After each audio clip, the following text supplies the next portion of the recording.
इतिहास का वो अकेला ऐसा इंसान था जिसे विश्व विजेता के तौर पर याद किया जाता है, अलेक्जेंडर द ग्रेट। पहला ऐसा इंसान जिसने पूरी दुनिया को जीतने का सपना देखा था, जिसने अपनी जिंदगी में कभी कोई युद्ध नहीं हारा और भारत में जिसे हम सिकंदर महान के नाम से जानते हैं। इस वीडियो में आप उसी सिकंदर महान के बारे में 23 ऐसी बातें जानोगे जो शायद ही आपको पता हों, सो वीडियो को आखिर तक जरूर देखना। नंबर 23, अलेक्जेंडर द ग्रेट को इतिहास के 100 सबसे प्रभावशाली लोगों में गिना जाता है। उनको अलेक्जेंडर थर्ड और अलेक्जेंडर मैसिडोनियन के नाम से भी जाना जाता है। अलेक्जेंडर मैसिडोनिया का शासक था। मैसिडोनिया प्राचीन ग्रीस में एक साम्राज्य था। नंबर 22, अलेक्जेंडर नाम ग्रीक भाषा के दो शब्दों से मिलकर बना है। पहला है एलेक्सिन, जिसका मतलब है टू प्रोटेक्ट, और दूसरा शब्द है एंड्रोस, जिसका मतलब है मैन। सो अलेक्जेंडर का मतलब हुआ प्रोटेक्टर ऑफ मैनकाइंड, यानी मानवता का रखवाला। नंबर 21, यह कहा जाता है कि जिस दिन अलेक्जेंडर पैदा हुए थे उसी दिन ग्रीस के टेंपल ऑफ आर्टेमिस को जला दिया गया। ये किसने और क्यों किया था, इस बारे में इतिहास में ज्यादा जानकारी नहीं मिलती। टेंपल ऑफ आर्टेमिस दुनिया के 7 अजूबों में शामिल था। नंबर 20, अलेक्जेंडर द ग्रेट दुनिया के सबसे महान फिलोसोफर्स में से एक एरिस्टोटल के स्टूडेंट थे।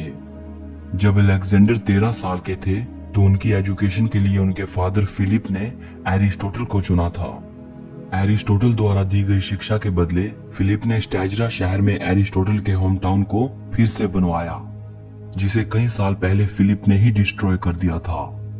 एरिस्टोटल ने अलेक्जेंडर को 3 साल तक पढ़ाया, जब तक कि अलेक्जेंडर 16 साल के हुए, और इसके बाद उनके फादर फिलिप की हत्या हो गई और अलेक्जेंडर मैसिडोनिया की गद्दी पर बैठा। एरिस्टोटल ने उसको फिलोसफी, मॉरल्स, रिलीजन और लॉजिक की शिक्षा दी थी।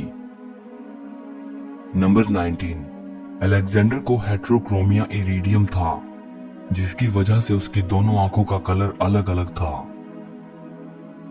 नंबर 18, कुरान शरीफ में एक बादशाह दुलकरनाइन की कहानी आती है। बहुत से स्कॉलर्स का यह मानना है कि यह कहानी अलेक्जेंडर द ग्रेट की ही है। मतलब कुरान में दुलकरनाइन नाम से जिस बादशाह का जिक्र आता है, शायद वो सिकंदर ही है। नंबर 17, अलेक्जेंडर अपनी पहली जीत से लेकर मृत्यु तक अपराजित रहा। वो किसी से नहीं हारा। उसकी मिलिट्री टैक्टिक्स और स्ट्रेटेजीज आज भी दुनिया भर की मिलिट्री एकेडमीज में पढ़ाई जाती हैं। नंबर 16, सिकंदर अपनी मृत्यु तक उन सभी भूमि में से लगभग आधी भूमि को जीत चुका था जिसकी जानकारी प्राचीन ग्रीस के लोगों को थी। इसके बावजूद भी वो पृथ्वी के सिर्फ 5% हिस्से को ही जीत पाया था। नंबर 15, अलेक्जेंडर की सेक्सुअलिटी को लेकर कुछ कंट्रोवर्सी है।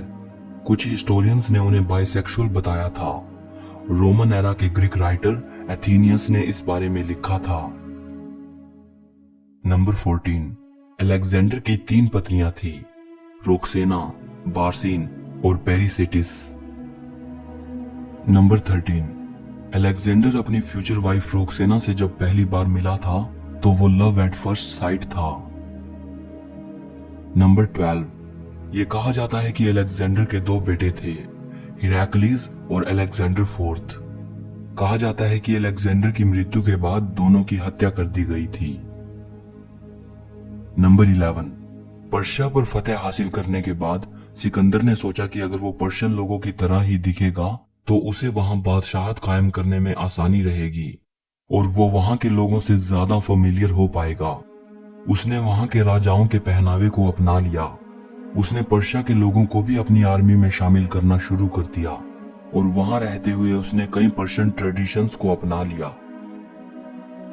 नंबर 10, सिकंदर को सबसे कांटे की टक्कर भारत के राजा पुरु ने दी थी। ग्रीक हिस्टोरियंस ने राजा पुरु को पोरस नाम दिया है। सिकंदर के विजय रथ को रोकने में पोरस ने सबसे अहम भूमिका निभाई थी।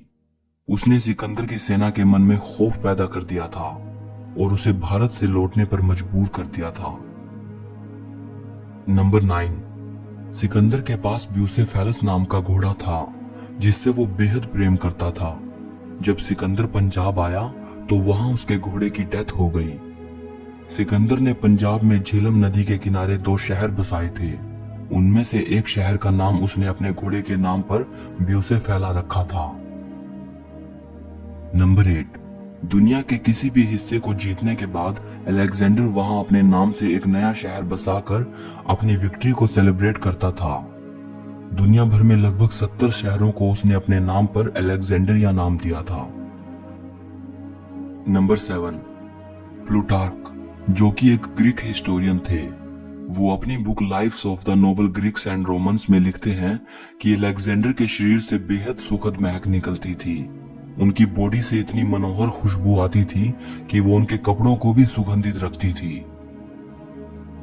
नंबर 6, अलेक्जेंडर ग्रीस के महान कवि होमर से काफी इंस्पायर था। वो होमर की एपिक पोएम इलियड को बड़े शौक से पढ़ता था। ये बुक उसे उसके गुरु एरिस्टोटल ने दी थी। अलेक्जेंडर उसे हर रोज पढ़ता था, यहां तक कि अपने कैंपेन के दौरान भी वो इसे अपने साथ रखता था। नंबर 5, 323 बीसी में अलेक्जेंडर की मृत्यु बेबीलोन में हुई थी, उसी शहर में जिसे वो अपनी कैपिटल बनाना चाहता था। नंबर 4, अलेक्जेंडर की मृत्यु दुनिया की सबसे बड़ी मिस्ट्रीज में से एक है। उसने महज 32 साल की उम्र में दुनिया को अलविदा कह दिया था। उसकी मृत्यु कैसे हुई, इस बारे में कोई कुछ नहीं जानता। कुछ हिस्टोरियंस कहते हैं कि अलेक्जेंडर को जहर दिया गया था, कुछ कहते हैं कि मलेरिया से उसकी मृत्यु हुई थी। नंबर 3, अलेक्जेंडर की मृत्यु बेबीलोन में हुई थी, लेकिन उनको कहां दफनाया जाए इसको लेकर काफी विवाद हुआ और आखिर में उनको इजिप्ट के शहर अलेक्जेंड्रिया में दफनाया गया। यह शहर अलेक्जेंडर ने ही बसाया था और अपने नाम पर ही उन्होंने इस शहर को नाम दिया था। अलेक्जेंडर की बॉडी को एक पत्थर के ताबूत में रखा गया। उस ताबूत को शहद से भरा गया था, उनकी बॉडी को डिकेइंग से बचाने के लिए। इसके बाद उसे इजिप्ट लाया गया था। नंबर 2, इजिप्ट के अलेक्जेंड्रिया शहर में सिकंदर की कब्र थी। उनके मरने के 600 साल तक उनकी कब्र सारी दुनिया के लोगों के लिए तीर्थ स्थान रही। दुनिया के दूर दूर के कोनों से लोग उनके मकबरे को देखने आते थे। 4th सेंचुरी की शुरुआत में सिकंदर की कब्र कहीं गायब हो गई। नंबर 1, मरने के सदियों बाद तक भी रोम के लोगों के लिए अलेक्जेंडर सबसे ज्यादा एडमायर किए जाने वाले ऐतिहासिक शख्स थे। यही वजह है कि रोम की कुछ महान हस्तियों जैसे जूलियस सीजर, मार्क एंथनी और अगस्टस ने भी अलेक्जेंडर की कब्र को विजिट किया था। सो इस वीडियो के लिए इतना